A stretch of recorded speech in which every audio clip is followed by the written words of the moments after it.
So when you sell a few thousand pianos a year, you are bound to come across quite a few trade-ins and used instruments as a part of that process. And every once in a while, we get one that comes across our radar that's really pretty cool and special, and this is our opportunity to do a bit of a highlight on it. So today, we are behind a special edition Steinway A, and it is a Hamburg-built Steinway A, and this is part of their John Lennon limited edition series. Now this series came out well over 10 years ago, and they produced 25 of these pianos. This is in fact number 14 of 25. And what makes the instrument, I guess, unique and different than just a standard garden variety Model A would be really all of these particular markings and pieces of artwork that adorn the instrument in a few different places. The most obvious example is what they put right on the music desk here. And these were specific drawings that John Lennon had done, and they selected 25 of those. Each one was different for the various instruments that they produced. They also have a graphic that sits on the soundboard, which was a John Lennon piece of artwork. There is an excerpt from the song Imagine that is kind of decaled onto the iron frame. And then you've got the quote, "You may say I'm a dreamer," a lyric from the song, on the inside rim. You've got the special edition kind of plaque, kind of certifying that this is in fact part of the series of 25. And then you've got John Lennon's signature right on the front right side. And beyond that, it is done in white. I don't know whether this is a specific shade of white or whether this is just the standard white that the factory uses. But rather famously, John Lennon recorded Imagine on a white grand piano. And so this is what has inspired this. Now, beyond those markings, there really isn't anything from a musical standpoint or a structural standpoint that makes this any different than a standard Model A. But for us here in North America, the one point of distinction that is already been noted but worth kind of elaborating a little bit more on is the fact that this is a Hamburg versus a New York. Now, people who are fairly familiar with Steinway offering probably already picked up on that, because of course the gable is rounded, which is almost always a surefire way to tell whether this is a Hamburg or New York. At least in the modern era, there were some versions of New Yorks way back in the day that also uses a rounded. But in terms of the current offering, New York Steinways almost always have that squared off gable. The Hamburg still uses a rounded one. Now, before I talk too much more about the instrument, because I gotta do it, let's just play a little bit of John Lennon on this instrument and hear the tone and the musicality.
Now, when it comes to Steinway models, I've got, my favorites that I really tend to gravitate towards, or I've had certainly the most musical experiences on.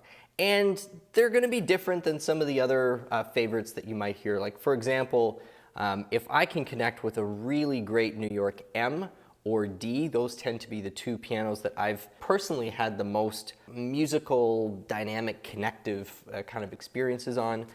When it comes to the Hamburg, I really enjoy the A. I find it's a super balanced model.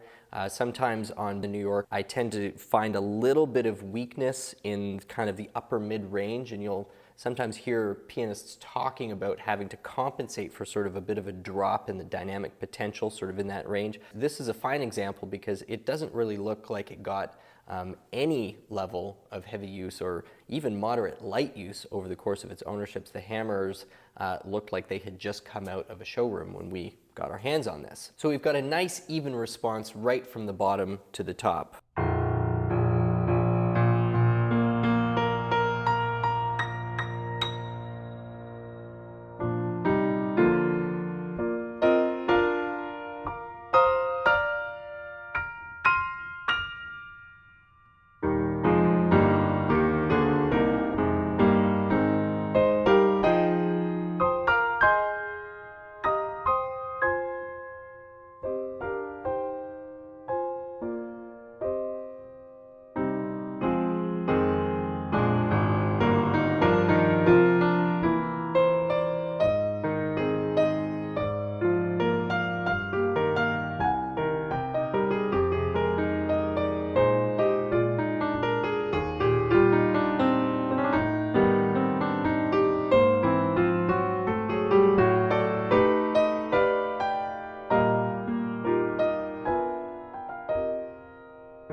Other things that I'm hearing are obviously that sort of nice middle ground shimmer in the top 2 to 3 octaves. I talk about this on some of my other videos, how really great pianos tend to have a deliberate level of kind of wash or shimmer in the top range. Steinway kind of seems to lie somewhat in the middle. And that works because their whole tonal philosophy tends to be focused a little more towards like the mid-tones on the instrument. That comes from the heavy use of maple in the rim.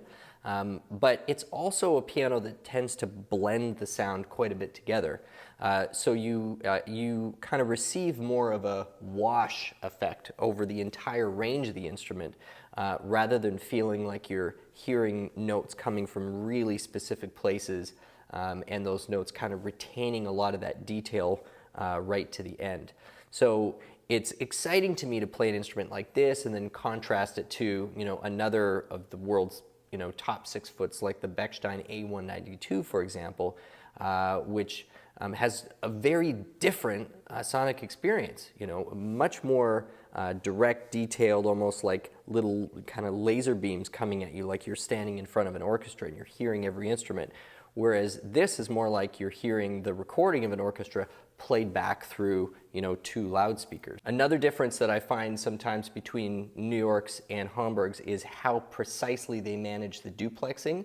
And on this Hamburg, as many others that I've played, the duplexing is really carefully measured out so that you have nice clean intervals of the duplex compared to the string that it's directly associated with or on the other side of the bridge of. So the treble tends to be slightly cleaner on a Hamburg than sometimes you get on the New York, which is more of a mixed scale.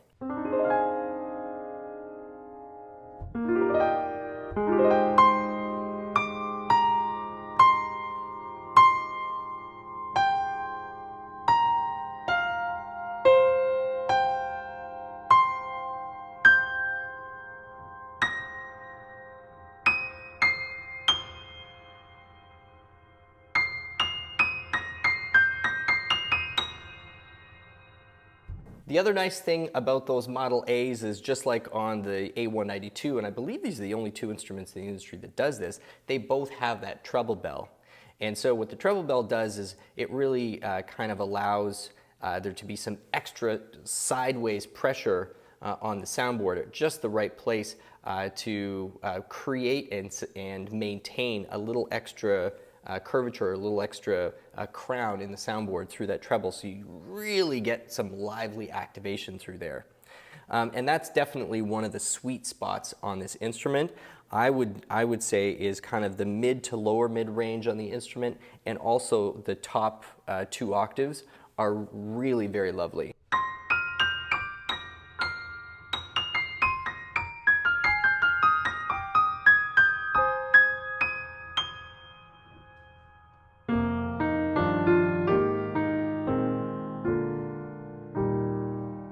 And then of course, with so many of those Hamburg Steinway grands, you've got some great sustain happening and really nice cabinet activation.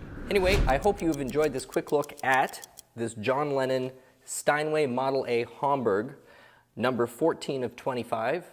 And for those who happen to be interested in a piano like this, it is available for worldwide shipping out of our Toronto showrooms. You can certainly contact us through the website or the contact information below. And for those who are just generally interested, we hope you've enjoyed the video. My name is Stu Harrison. This has been Merriam Pianos on YouTube. Please consider subscribing, hit that notification bell so that you see our videos come out on a weekly basis, and we'll see you again soon.